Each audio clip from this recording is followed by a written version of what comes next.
This organization stopped upholding the principles outlined in its founding declaration and began to mutate. An organization that had been conceived essentially as a shield to protect the realm of men transformed into a multi-tentacled leviathan that seeks to decide not only what each nation-state should do, but also how all the citizens of the world should live. This is how we went from an organization that pursued peace to an organization that imposes an ideological agenda on its members regarding a myriad of issues that pertain to human life in society. The model of the United Nations that had been successful, whose origins we can trace back to the ideas of President Wilson, who spoke of a society of peace without victory and was based on the cooperation of nation-states, has been abandoned. It has been replaced by a model of supranational governance by international bureaucrats who intend to impose a certain way of life on the citizens of the world. What is being discussed this week here in New York at the Summit for the Future is nothing other than the deepening of that tragic course that this institution has adopted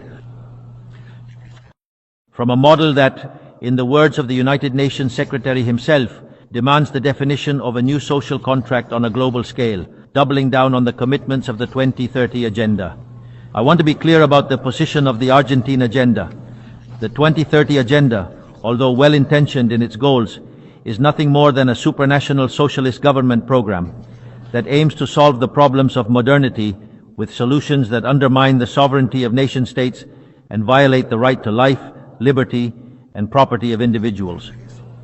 It is an agenda that aims to solve poverty, inequality, and discrimination with legislation that only deepens these issues, because the history of the world shows that the only way to guarantee prosperity is by limiting the power of the monarch, ensuring equality before the law, and defending the right to life, liberty, and property of individuals.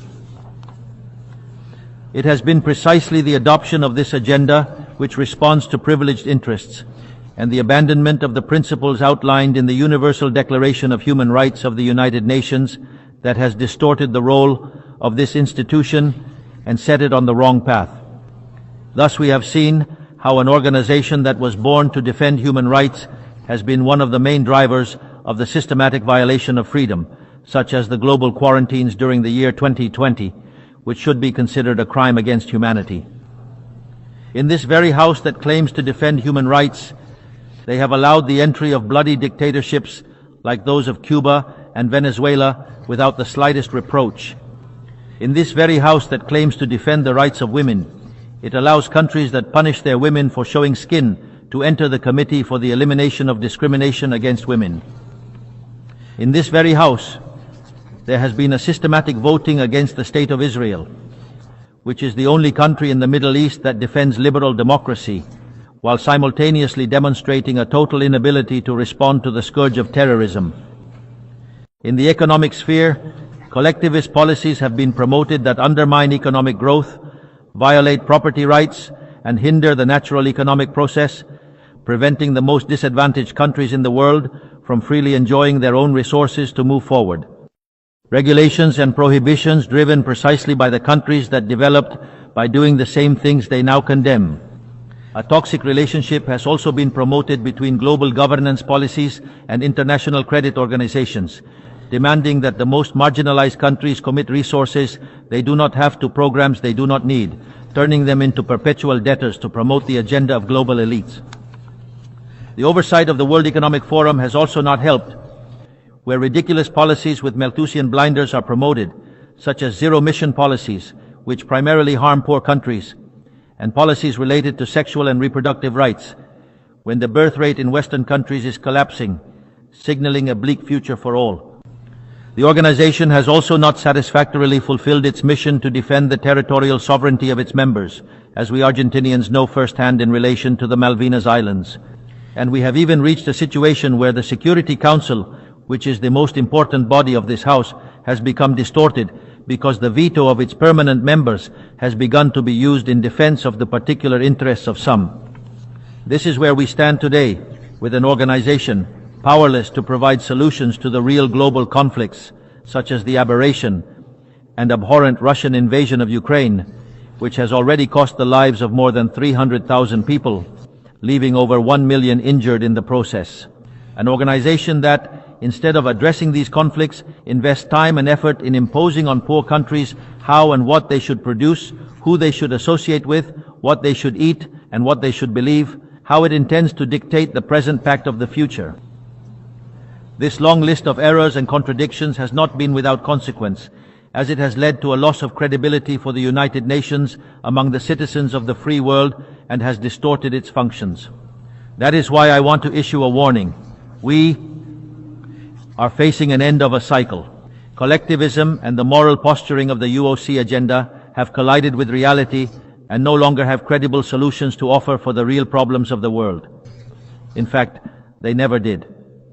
If the 2030 agenda has failed, as its own promoters acknowledge, the response should be to ask ourselves if it was not a poorly conceived program from the start, accept that reality, and change course.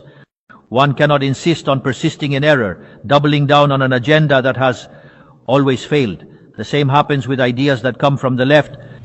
They design a model according to what they believe humans should do, and when individuals freely act otherwise, they have no better solution than to restrict, repress, and curtail their freedom.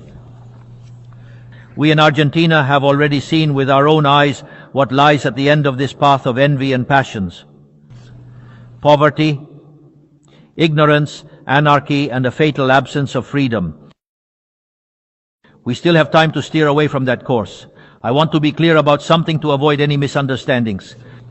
Argentina is currently undergoing a profound process of change. It has decided to embrace the ideas of freedom, those ideas that state that all citizens are born free and equal before the law, that we have inalienable rights granted by the Creator, among which are the rights to life, liberty, and property. Those principles that govern the process of change we are undertaking in Argentina are also the principles that will guide our international conduct from now on. We believe in the defense of the life of all. We believe in the defense of the property of all. We believe in freedom of expression for all. We believe in freedom of worship for all. We believe in freedom of trade for all. And we believe in limited governments for all. And as what happens in one country quickly impacts others, we believe that all peoples must live free from tyranny and oppression, whether it takes the form of political oppression, economic slavery, or religious fanaticism. That fundamental idea must not remain mere words. It must be supported by actions, diplomatically, economically, and materially. Through the joint strength of all the countries that defend freedom, this doctrine of the new Argentina is nothing more and nothing less than the true essence of the United Nations. That is, the cooperation of the United Nations in defense of freedom. If the United Nations decides to return to the principles that gave it life and readapt the role for which it was conceived, count on the unwavering support of Argentina in the fight for freedom. Know also that Argentina will not support any policy that involves the restriction of individual freedoms, trade, or the violation of the natural rights of individuals, regardless of who promotes it or how much consensus that institution has. For this reason, we want to officially express our dissent regarding the Pact of the Future signed on Sunday and invite all the nations of the free world to join us not only in dissenting this pact, but also in creating a new agenda for this noble institution, the agenda of freedom. From this day forward, know that the Republic of Argentina will abandon the historical position of neutrality that has characterized us and will be at the forefront of the fight in defense of freedom. For as Thomas Paine said, those who wish to reap the blessings of freedom must, as men, endure the fatigue of defending it. May God bless the Argentinians and all the citizens of the world, and may the forces of heaven be with us. Long live freedom, damn it. Thank you very much.